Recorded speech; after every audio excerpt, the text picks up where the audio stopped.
Assalamualaikum warahmatullahi wabarakatuh. Perkenalkan, nama saya Rifki Dayat, salah satu mahasiswa kewirausahaan Fakultas Ekonomi Universitas Negeri Makassar. Adapun pada kesempatan kali ini saya akan menjelaskan atau menyampaikan beberapa hal, diantaranya yaitu mengenai mata kuliah administrasi bisnis, yaitu kesimpulan saya mengenai materi administrasi bisnis.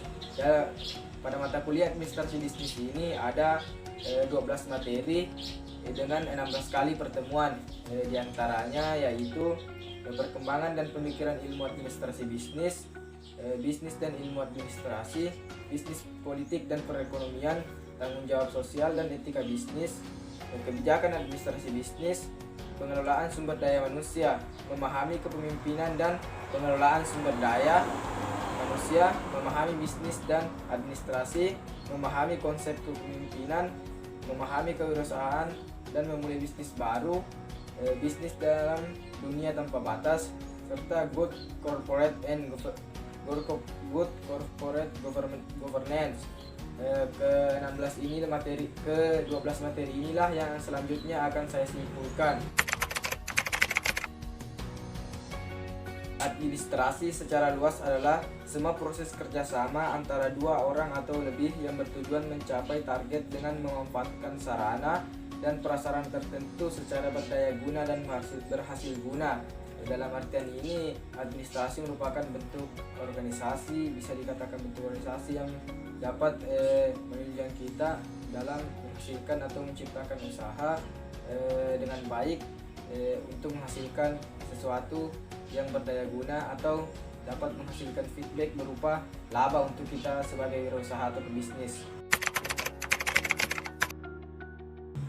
Nah, perkembangan administrasi sendiri itu terbagi ke dalam 3 fase, diantaranya yaitu fase klasik. Fase klasik di mana administrasi dilakukan berdasarkan sistemnya tanpa memperhatikan aspek manusiawinya. 2. Neoklasik. Fase neoklasik. Dalam fase ini sudah memperhatikan aspek kemanusiaan. Fase modern atau kontemporer saat ini, administrasi sudah memperhatikan tenaga kerja dan dengan memperhatikan beberapa aspek-aspek lainnya. Dalam ilmu administrasi bisnis terdapat yang namanya objek, subjek, dan metode. Objek dari ilmu administrasi bisnis yaitu manusia dan perilakunya tentunya. Subjek dari ilmu administrasi yaitu bentuk, bagian, dan mekanisme kerjasama. Metode adalah cara atau ide yang dikembangkan dalam upaya mencapai tujuan kerjasama yang dilakukan. Dalam mata kuliah administrasi bisnis ini kita tidak hanya mempelajari tentang pengertian administrasi, tujuan, dan sebagainya, namun dalam administrasi bisnis ini ruang lingkupnya yaitu kita bisa mempelajari tentang bisnis, politik, dan perekonomian, di mana ketiganya ini memiliki hubungan yang saling berkaitan erat satu sama lain, di mana politik mempengaruhi gebrakan terhadap bisnis terhadap politik, begitu pula terhadap perekonomian. Kita juga bisa mempelajari tentang tanggung jawab sosial dan etika bisnis, di mana tanggung jawab sosial ini dipupuk untuk diri kita sendiri dan ataupun terhadap orang lain, serta etika bisnis di mana kita memulai suatu usaha atau bisnis dengan memperhatikan etika terhadap lingkungan sekitar kita, baik kepada manusia maupun alam. Pengelolaan sumber daya manusia di dalam administrasi bisnis ini, pengelolaan sumber daya manusia juga bisa dilakukan, di mana melalui proses organisasi, pembentukan karakter, dan sebagainya. Memahami kepemimpinan dalam pengelolaan sumber daya manusia.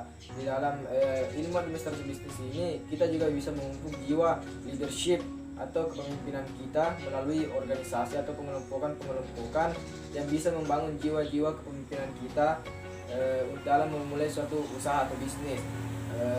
Memulai bisnis dengan administrasi. Bisnis dan administrasi tentunya tidak dapat dipisahkan. Dalam hal ini kita untuk memulai bisnis yang baik kita memerlukan ilmu administrasi, baik itu persuratan, keuangan, dan sebagainya. Semuanya telah diatur dan bisa dipelajari dalam ilmu administrasi bisnis. Memahami bisnis dalam dunia tanpa batas. Dalam dunia tanpa batas juga bisa kita temukan di ilmu administrasi bisnis ini, buktinya contohnya itu dalam bentuk atau bidang teknologi. Pastinya sekarang itu berkembang yang namanya web, aplikasi-aplikasi Android ataupun PC, mobile dan sebagainya, yang bisa menunjang kita untuk mempromosikan bisnis, menyebarluaskan bisnis, bahkan usaha atau produk yang kita jalankan. Jadi bisa dikatakan bahwa bisnis ini ya tanpa batas ya, dan tidak akan ada matinya. Adapun kesimpulan saya mengenai ilmu administrasi bisnis dari beberapa penyampaian materi tadi, yaitu administrasi bisnis merupakan ilmu yang menjadi dasar memulai bisnis.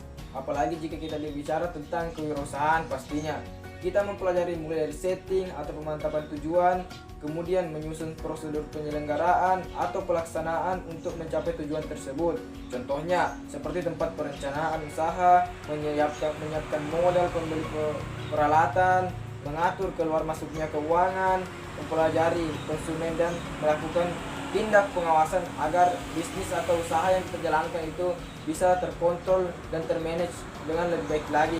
Mungkin itu yang sempat saya sampaikan pada kesempatan kali ini mengenai kesimpulan materi ilmu administrasi bisnis. Lebih dan kurangnya mohon dimaafkan. Assalamualaikum warahmatullahi wabarakatuh.